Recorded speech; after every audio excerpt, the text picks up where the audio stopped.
అంటే మనం చేయాల్సింది ఇంతే. ఆ గోధుమలు వద్దు, ఆ బియ్యం వద్దు, ఆ పాలు వద్దు, ఆ చక్కెర వద్దు, ఆ గుడ్లు వద్దు, ఆ కోళ్ళు వద్దు, ఈ పందులు వద్దు, ఈ మాంసం. ఇవి తింటే రోగాలు వస్తున్నాయని ఇవి చెప్పట్లేదు. అందరికీ తెలుసు ఈ కోళ్ళ నుంచి కోళ్ళ జ్వరం వచ్చిందని. ఒకవైపు మారణహోమం చేస్తున్నాము H1N1 H5N1 అని. పందుల నుంచి వస్తుందని పందుల్ని మారణహోమం చేశాము. మ్యాడ్కౌ డిసీజ్ వచ్చిందని మొత్తం యూరోప్లో ఆవులన్నింటినీ నాశనం చేశాము. భస్మము మంటలు పెట్టారు. అయినా మళ్ళా మాంసం తిండం, మళ్ళీ అక్కడి నుంచే వస్తుందని. Match the following. చిన్న పిల్లాడికి చెప్తే చేస్తాడు. కోళ్ళ జ్వరము, పంది జ్వరము, మ్యాడ్కౌ డిసీజు ఎక్కడి నుంచి వచ్చిందిరా అంటే మ్యాచ్ చేస్తాడు. కానీ మళ్ళా కోళ్ళ పెంపకం అదే రకంగా స్టెరాయిడ్స్ చుచ్చడం, అదే రకంగా యాంటీబయాటిక్స్ వాడుతుండడం వల్ల ఆ ఎముకల మధ్యలు పెరగలేక అందులో వైరస్లు తయారవుతున్నాయని అర్థం చేసుకునేదానికి మీకు జీనియస్ అవసరమా? ఆ మాంసం తింటే రోగం వస్తుందని చెప్పేదానికి పెద్ద పెద్ద డాక్టర్లు కావాలా? ఈ డాక్టర్లు విజ్ఞానులు చెప్పటం లేదు. ఎందుకు? ఈ కంపెనీల కపిముష్టిల్లో ఇరుక్కుపోయారు వీళ్ళందరూ. అంతే, ఇంకేమీ లేదు. ఈ పేపర్లు రాయటం లేదు. ఈ పేపర్లే వాళ్ళవి, వాళ్ళు రాయరు. అనుభవించేది ఎవరు? మీరు కాదు, మీ పిల్లలు. ఎందుకంటే మీకు పుట్టబోయే పిల్లలు బుద్ధిమాంద్యులుగా పుడుతున్నారు 128 మంది. అయ్యో మా పాపడు ఎందుకు ఇలా పుట్టాడు? ఎందుకు ఇలా పుట్టాడంటే నీవు గర్భిణీగా ఉన్నప్పుడు ఈ పాలు తాగావు, ఈ అన్నం తిన్నావు, ఈ కోడిగుడ్లు తిన్నావు, ఈ మాంసం, అందుకు పుట్టుతున్నారు. నిజమైన ఆహారం ఎవరూ తినటం లేదు. నిజమైన ఆహారం అంటే మీ దేహంలోకి, రక్తంలోకి గ్లూకోజ్ను నిదానంగా, సంయమంతో, నియంత్రణతో, సమతులనంగా విడుదల చేసే అద్భుతమైన పదార్థాలే నిజమైన ఆహారం. అంటే పీచు పదార్థం, పిష్ట పదార్థం రెండుకి సమన్వయ రచన ఉన్న, అంతర్లీనమై సంక్లిష్టంగా, సంకీర్ణంగా అమర్చబడిన ఈ అద్భుతమైన చిరుధాన్యాలే, తృణధాన్యాలే మొత్తం మానవ జాతికి ఆరోగ్య సోపానాలు. ఇంకేమీ లేదు. ఇంతే, గుట్టింతే. ఎవడైతే ఈ సత్యాన్ని గమనిస్తాడో, అంటే మీకు అటువైపు నుంచి చెప్పాను, ఇటువైపు నుంచి చెప్తున్నాను, మీకు వేరే దారి లేదు. ఈ గోధుమలు, బియ్యము, చక్కెర పెంచుకోలేము. ఇలాగే చేస్తుంటే చచ్చిపోతాం ఇంకా 15 సంవత్సరాలకు ముందే. మీరు నిజంగా ఆరోగ్యంగా ఉండాలంటే దీనికి మేము వేల మందికి, లక్షల మందికి ఈ రోగాల్ని నయం చేశాము. Gangrene, cancer, HIV, SLE, pus ఏమేం పేర్లు పెట్టుకుంటారో పెట్టుకోండి. IBS, క్రాన్స్, లొట్టె, లొస్కు, ఐ డోంట్ కేర్. ఊబకాయం, నో ఇష్యూ. తినండి. ఈ 5 ధాన్యాల్ని తినండి. 2 రోజులు మార్చి తినండి. ఎందుకంటే ఒక్కొక్క ధాన్యంలో ఒక్కొక్క అద్భుతమైన శుద్ధీకరణ గుణాలు ఉన్నాయి. సామెలు తింటే మీ జననాంగాల్ని శుద్ధం చేస్తుంది. అరికలు తింటే మీ ఎముకల మధ్యను శుద్ధం చేస్తుంది. అంటే రక్త సంబంధితమైన అన్ని రోగాలకు రామబాణము అరికలు, జననాంగ సంబంధమైన అన్ని రోగాలకు రామబాణము సామెలు. అండుకొరలు తినండి, మీ వెంట్రుకల నుంచి గోర్ల వరకు అన్నిటినీ శుద్ధం చేసేస్తాయి. ఊదలు తినండి, మీ కొవ్వు అంశాలు అంటే కాలేయము, మూత్రపిండాలు, మెదడు, ఇలా కొవ్వు అంశాలని తయారు చేసే అక్కడున్న అంశాలని నాశనం చేసేస్తాయి. కొర్రలు తినండి, మీ నరనాడుల్ని, శ్వాసకోశాలని అప్పటికి 3 వారాల్లో శుద్ధం చేస్తాయి. ఇంత అద్భుతమైన ధాన్యాలు, ఇంత సరళమైన ధాన్యాలు. ఎందుకంటే 4 వానలు పడితే చాలు ఈ ధాన్యాలు బంజరు భూముల్లో, మెట్ట భూముల్లో అవంతకవే పెరుగుతాయి. పెరగటమే కాదు, అవి పెరిగితే పక్షులు తండోపతండాలుగా 1/2 ఇంచి 1 ఇంచు ఉండే పక్షులన్నీ వచ్చి వాలి, మీరు అనుకుంటున్నారు అయ్యో మా దిగుబడి తక్కువ అవుతుంది అని.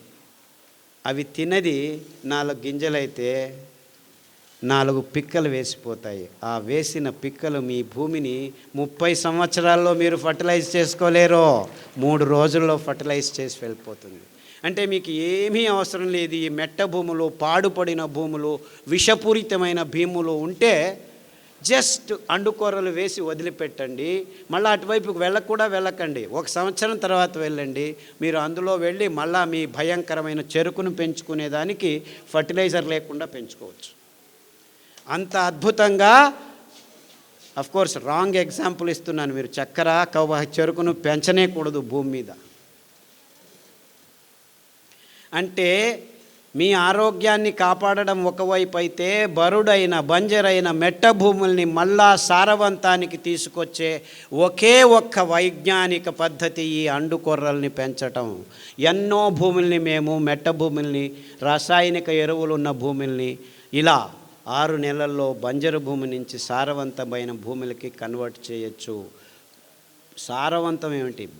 బరడు భూమి అంటే మరలు భూమి, అంటే ఇసుక భూమిని కూడాను మనం మళ్ళా వ్యవసాయానికి వీలైన భూమిగా మార్చుకోవచ్చు. మేము ఈ మైనింగ్ చేసి వదిలిపెట్టేసిన భూముల్లో కూడాను సిరిధాన్యాల్ని అటవీ చైతన్యం వేసి పెంచగలిగాము. అంత సులభంగా పెరుగుతాయి ఇవి. అంటే ఎక్కడైనా ఎప్పుడైనా ఎంత పెద్ద ఇక్కట్టు వచ్చినా కానీ పెంచుకొని తినేదానికి వీలయ్యేది సిరిధాన్యాలు తప్ప ఇంకేదీ లేదు ఈ భూమి మీద. అవి తింటే మీ దేహంలో ఉన్న ఈ భయంకరమైన రోగాలన్నీ 6 నెలల్లో మాయమవుతాయి. ఇంకా ఇంతకంటే మంచి విషయం మీకు ఏం కావాలి?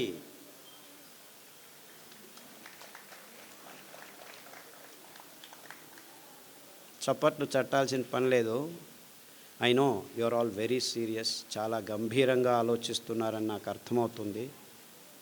నిజమైన గంభీరమైన విషయం ఇది. మన ఆరోగ్యం చెడిపోయింది, మన భూమి తలలిల్లాడుతుంది, బరడు మన కోసం కరువులు కాచుకొని ఉన్నాయి. అతివృష్టి అనావృష్టి ఆల్రెడీ సృష్టించాము, ఇంకా దారి లేదు. We're not going to suffer, we're suffering.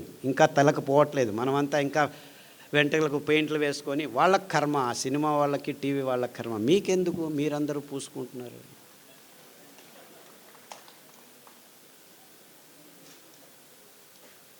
We are suffering.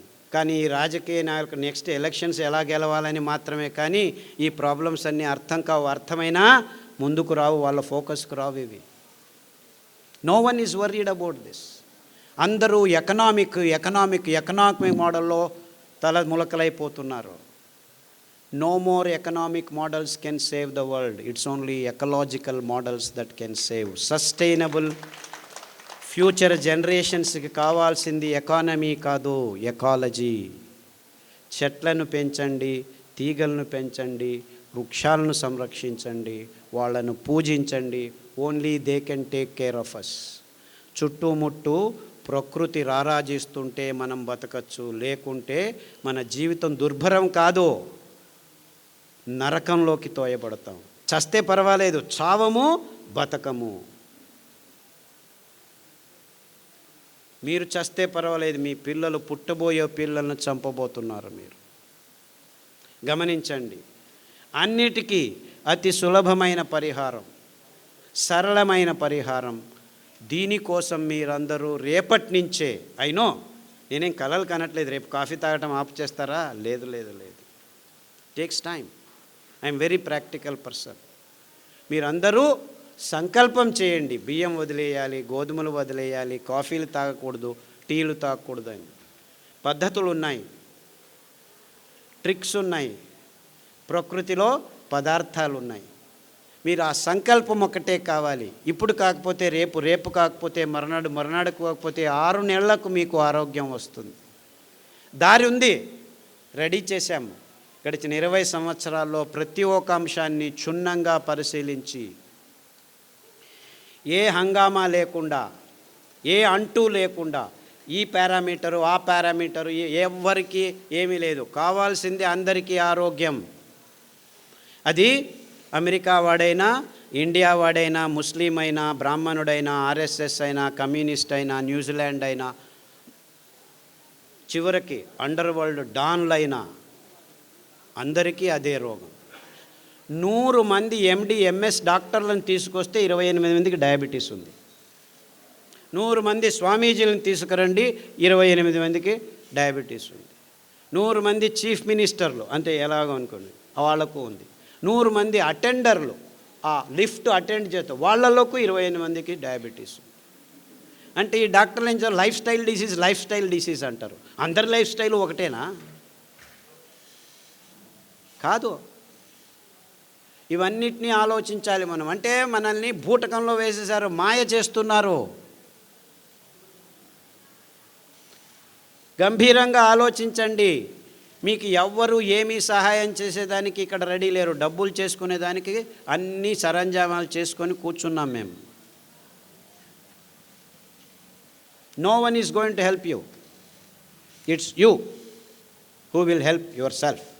అంటే నీ నోట్లోకి పోతున్న ప్రతి ముద్ద, ప్రతి చుక్క మీ ఆరోగ్యాన్ని నిర్ణయిస్తుంది, మీకు పుట్టబోయే పిల్లల భవిష్యత్తును నిర్ణయిస్తుంది.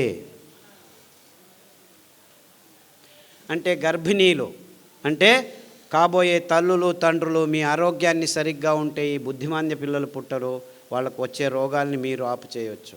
అంటే మీకు పిల్లలు కావాలంటే ముందే ఆలోచించండి. Stop for 1 minute, think what am I doing.